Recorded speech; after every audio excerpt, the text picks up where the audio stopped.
Paz y bien. Soy el hermano Jesús María Besu Artea, religioso franciscano capuchino, sacerdote católico. Y tengo el gusto de compartir con ustedes un tema que creo es de suma importancia en este tiempo. En este tiempo en el que en la Iglesia católica parece que se movieran corrientes subterráneas o corrientes submarinas, como prefiramos mirarlo o expresarlo. Bueno, lo voy a explicar en el desarrollo del tema. Entonces, bueno, el tema se titula Liberarse para ser cristianos auténticos, o también ser cristianos auténticos. Y al hablar de cristianos me refiero a nuestra condición de católicos, porque como ya lo he dicho en alguna otra vez, el nombre propio nuestro es cristianos.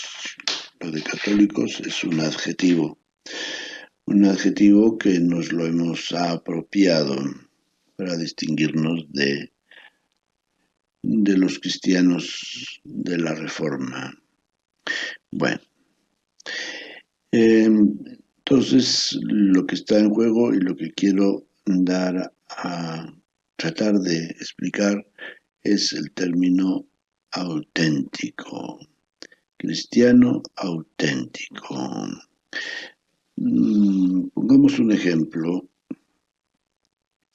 de la vida diaria que está al alcance de todos. Creo, uno de los problemas de la vida comercial es los productos pirata, ¿no? De tal manera que se ha dado tanto en ropa como en otros productos, por ejemplo, audiovisuales, se ha dado bastante piratería. Y entonces, pues a veces, para la gente no experta, no es fácil el distinguir entre un producto auténticamente de marca y un producto que parece de marca. Bueno, entonces, si nosotros pagamos por un producto de marca, se supone que queremos ese producto y no queremos que nos den algo chafa, algo que sea pirata. Bien, pues eso mismo lo tenemos que aplicar a estos conceptos de ser auténticos o no ser auténticos. Podemos decir que hay muchos cristianos católicos que parecen auténticos y no nos podemos engañar al respecto. Es muy triste que nos engañamos en temas tan serios. Jesucristo ya nos lo alertó. Y creo que este texto ya lo he mencionado en alguna otra ocasión, del capítulo 7 del Evangelio de San Mateo, cuando dice, vendrán algunos diciendo, Señor, ábrenos.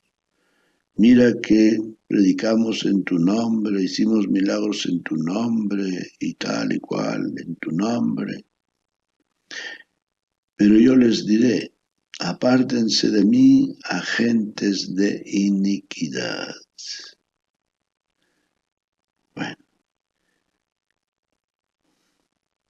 entonces, puedo decir que lo que quizás sea difícil detectar en el campo del comercio para un simple ciudadano es relativamente fácil para cualquier cristiano en el tema de su fe, en el tema de su autenticidad como seguidor, discípulo, testigo de Cristo. Porque Jesucristo nos habla de agentes de iniquidad o agentes de maldad, y lo contrario es agentes de bondad. Y de hecho, en ese mismo Evangelio, en el capítulo 25, encontramos la alegoría del juicio final, en la que se dice cómo unos estaremos a la derecha y otros a la izquierda, según hayamos practicado las obras de misericordia. Porque tuve hambre y me dieron de comer, tuve sed y me dieron de beber, estuve enfermo y me visitaron, estaba desnudo y me vistieron, estaba triste y me consolaron, etc. Entonces Jesús nos da un criterio bien claro para decidir de la autenticidad de nuestra vida como cristianos. En este librito que publiqué hace algunos meses, Liberación y Evangelio,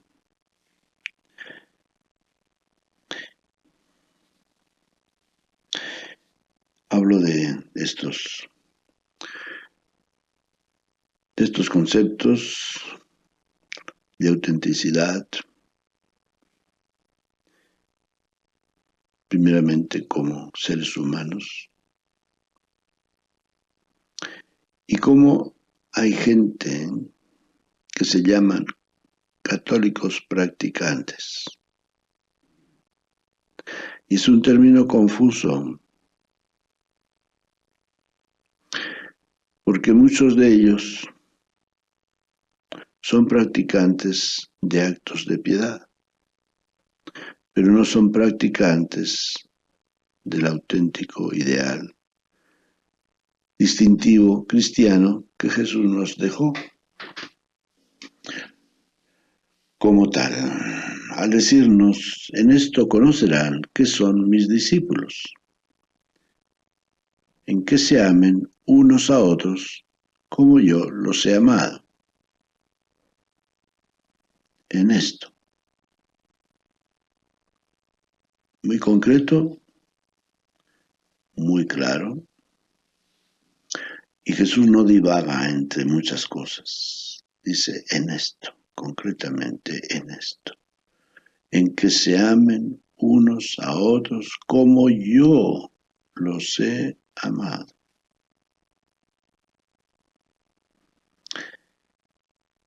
Sin embargo, es bastante común en algunos lugares el hablar de personas que son muy católicas.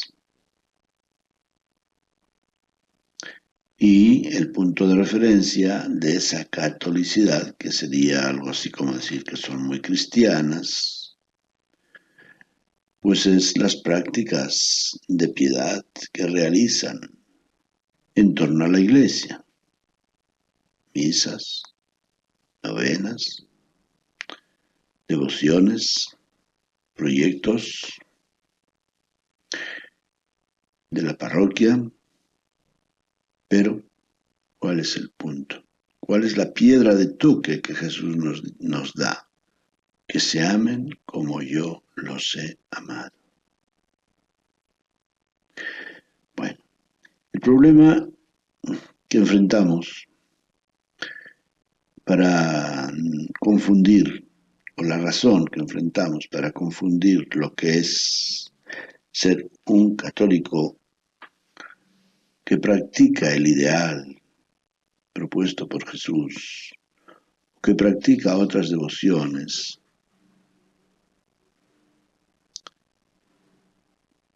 está en que el cristianismo ha sido víctima durante los primeros siglos de la legalización del cristianismo.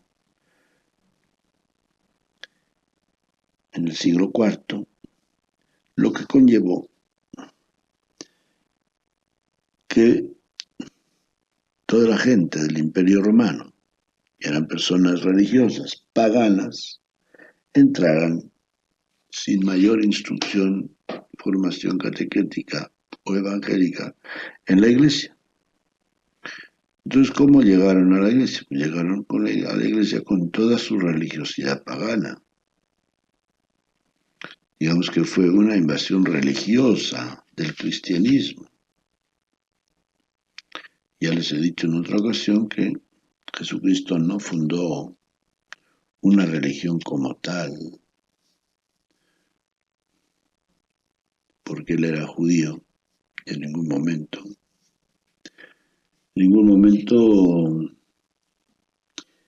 viene a destruir, dice él, vengo a cumplir lo anunciado por los profetas. Ciertamente que hay puntos de vista que él va a cambiar o con los que no va a estar de acuerdo. Los tenemos en el capítulo 5 del Evangelio de San Mateo. Pero simplemente él trata de corregir algunos abusos que hay entre los observantes de la ley mosaica. Por ejemplo, el divorcio. No está de acuerdo con el divorcio que los apóstoles alegan como privilegio concedido por Moisés. Y Jesús les dirá, eso fue una concesión a la dureza de corazón de sus antepasados. Pero no es así.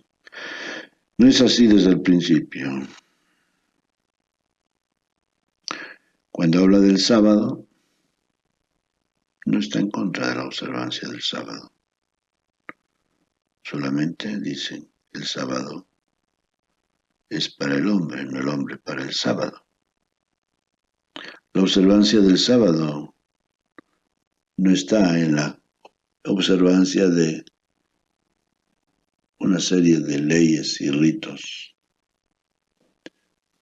legales. La observancia del sábado está en que sea el día del Señor, el día para el Señor.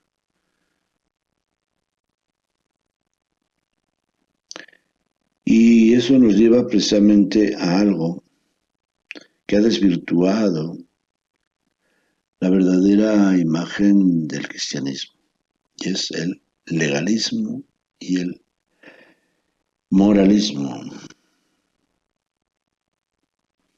El haber querido también armado una teología moral exhaustiva y detallada sobre los mandamientos, señalando una serie abundante de circunstancias y detalles sancionadas por pecados. Pecados graves, pecados leves, pecados mortales, pecados de sacrilegio.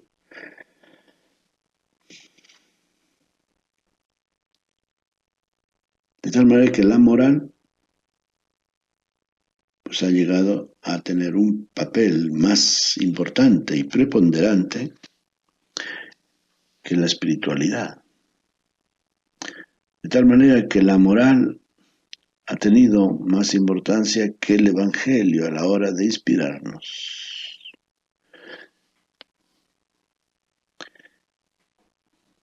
En nuestra vida. Y hemos querido siempre tener a la mano unos catecismos que nos aclaren los conceptos, que nos aclaren las normas, que nos aclaren lo que es pecado y lo que no es pecado, y qué gravedad tiene, para saber hasta dónde podemos llegar en nuestra libertad de hacer cosas que nos gustan, si son o no son pecado.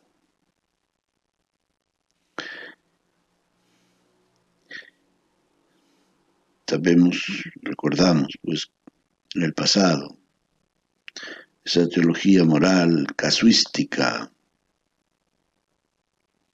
que jugaba con el talento de los estudiantes, con intricadas cuestiones de moral sobre si esto, en tal ocasión, de tal manera, para tal sujeto, era pecado o qué clase de pecado era. En lugar de inculcar hasta la saciedad, porque así es necesario, el conocimiento del Evangelio para empebarnos de una espiritualidad evangélica, hemos insistido por activa y por pasiva en una mentalidad moralista, canonista, legalista. De esa manera desconocemos o miramos más bien a nuestra propia persona, a nuestras propias acciones, a nuestros propios méritos, buscando la perfección, buscando ser agradables a Dios, en lugar de valorar el misterio pascual de Jesucristo, que nos ha granjeado la salvación. Hemos ignorado no solamente el Evangelio, también la enseñanza de los apóstoles, como San Pablo, cuando nos habla la carta a los romanos específicamente, de la diferencia entre el Antiguo y el Nuevo Testamento. El Antiguo Testamento, que tenía su justificación y su moral centrada en el cumplimiento de la ley mosaica. Y el Nuevo Testamento, que pone la atención y el sentido de la justicia y de la salvación en Cristo, en la fe en Cristo. Porque Cristo ha muerto una vez por todos para regenerarnos, reconciliarnos, redimirnos, salvarnos, como decimos más comúnmente. Desde esa muerte salvadora de Cristo, toda la humanidad tiene derecho a gozar de la salvación, de la amistad, del perdón de Dios. Todos somos invitados. Y por eso Jesús envía a los apóstoles que vayan a todo el mundo y proclamen la buena nueva del Evangelio, la buena nueva del Evangelio. Tanto amó Dios al mundo que le dio a su Hijo para que todo el que crea en Él tenga vida eterna. La buena nueva de la fe en un Padre bueno. La buena nueva de la fe en este Hijo de Dios que da su vida por nosotros, por todos. Cuando yo sea elevado en alto, atraeré a todos hacia mí. Y la buena nueva del Espíritu Santo, que hace su morada en nosotros y con sus dones renueva constantemente nuestra vida para que sea una vida agradable a Dios. Y Jesús nos dice que nuestra misión de discípulos es ser sal de la tierra y luz del mundo. Llevar esta buena nueva de salud, de vida, de gracia, a través de nuestras buenas obras, porque dice que, viendo nuestras buenas obras, los hombres darán gloria a Dios. Y ese es el fruto de la evangelización. Que la humanidad reconozca a este Dios, Padre bueno, Creador de todo, Creador de todo en bondad. Porque Dios es bueno, Dios es el bien, todo bien, sumo bien. El único bueno, y a través de la creación, y a través de la redención, ha querido compartir con nosotros esta bondad infinita. Sin embargo, ¿cuánto nos cuesta creer en esta bondad de Dios? Y es que la herencia religiosa que hemos recibido de siglos pasados y fruto de la religiosidad traída de fuera a la iglesia, o el contagio de ideas de religiosidad natural, nos insisten en fiarnos más de nuestras propias obras que de las obras de Dios, en fiarnos más de nuestra propia virtud que de la gracia de Dios. Entonces, ¿en qué medida somos cristianos? ¿En qué medida somos simplemente gente creyente o gente religiosa? No podemos decir que somos cristianos si no vivimos según el Evangelio de Cristo. Por ejemplo, estoy pensando en la mentalidad puritanista y elitista que hemos tenido durante muchos siglos. Cuando hemos visto o hemos dicho que había estados de perfección dentro de la iglesia y había otros estados de salvación. Significando pues que la palabra de Jesús en el Evangelio se dirige a todos sus discípulos, sean perfectos como mi Padre es perfecto, no se refería exactamente a todos, sino a algunos. Concretamente, durante mucho tiempo, los miembros de las congregaciones y órdenes religiosas eran quienes vivían en un estado de perfección, mientras que el resto de los cristianos se contentarían simplemente con la salvación eterna. Afortunadamente, la Iglesia, a través de maestros y doctores, que los ha tenido y los sigue teniendo, y específicamente a través del Concilio Vaticano II, ha dado un giro muy grande en ese sentido y ha proclamado la vocación universal de todos a la santidad. Y específicamente nos dice cómo esa palabra de Jesús, de ser sal de la tierra y luz del mundo, es lo que describe mejor la vocación misionera apostólica de los laicos. Con lo cual tampoco queremos hacer diferencias, ciertamente que describe la vocación de todos los cristianos, pero para no excluir a nadie. La Iglesia dice cómo precisamente en eso es donde mejor se entiende la labor apostólica de los laicos. No solamente en eso, ciertamente, pero sí específicamente en eso.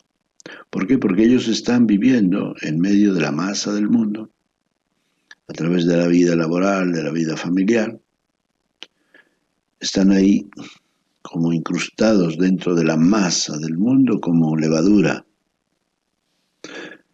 como sal, que da sabor, que fermenta la masa, o la luz que ilumina las tinieblas de tantos y tantos que caminan por la vida, caminan por la historia a ciegas porque no conocen la buena nueva del Evangelio de Cristo.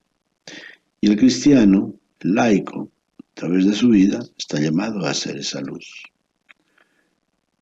Qué grande la responsabilidad de los cristianos, de los católicos, de ser auténticos. Porque si no somos auténticos y no vivimos estas directrices de Cristo entendidas en su más puro mensaje y sentido, nos podemos convertir en lo que también dice ese mismo pasaje. Si la sal se vuelve insípida, ¿cómo se la salará? No sirve más que para tirarla y ser pisada. Y desafortunadamente, nuestra sociedad, nuestro mundo, muchas veces ha menospreciado a los cristianos y su vida en muchas ocasiones y en muchos lugares deja de tener una fuerza de mensaje de evangelio porque no vivimos con autenticidad el mensaje de Jesús. Por ello, ser auténtico como cristianos, como seguidores de Jesús, significa abrir nuestros brazos de hermanos, de hermandad a todos los seres humanos, de cualquier raza o religión, de cualquier clase social, de cualquier ideología. San Pablo lo gritó, lo escribió muy claramente en la carta a los Efesios, diciéndonos que somos todos hijos del mismo Padre, que todos tenemos un Señor, todos estamos todos unidos por el mismo bautismo, una sola fe, un solo bautismo, un solo Dios y Padre, de todos, que nos ama a todos, que vela por todos. Y esa es la buena nueva que tenemos que proclamar hoy al mundo. Dios nos ama a todos porque somos sus hijos, porque todos nosotros, como los hijos pródigos, hemos vuelto a la casa del Padre y el Padre Dios nos ha abrazado y lejos de prestar atención a nuestros alegatos de ser pecadores, nos dice, eres mi hijo, yo soy tu Padre, ven, vamos a hacer fiesta. Por ello, pues, también en nuestra vida cristiana, para ser auténticos es importante que prestemos más atención al amor, a la gracia de Dios nuestro Padre, que prestemos más atención a la obra salvadora de Cristo en todas sus dimensiones de vida, desde el nacimiento hasta la muerte, en lugar de esforzarnos en querer demostrar a Dios nuestra virtud o ganar nuestros méritos. Porque, como dice San Pablo también en la carta a los Efesios, Dios, estando muertos, nos salvó, nos dio la vida. Por pura fe, por la fe hemos sido salvados. Y esto, dice, no viene de las obras, sino que viene de Dios, para que nadie se gloríe.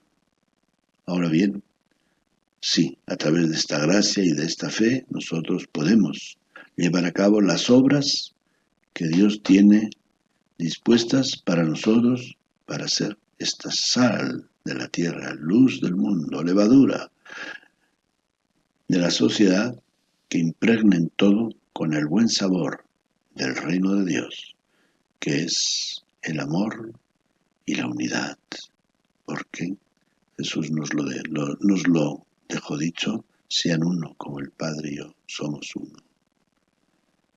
Hermanos y hermanas, que el Señor nos ilumine para vivir en autenticidad, con alegría, esta vocación cristiana, sin rodeos, sin excusas, confiando siempre en el amor infinito de Dios que se nos ha mostrado y nos sigue mostrando constantemente en su Jesucristo, y que nosotros lo celebramos en la Eucaristía, el banquete del amor y de la unidad de todos los hijos de Dios. Paz y bien.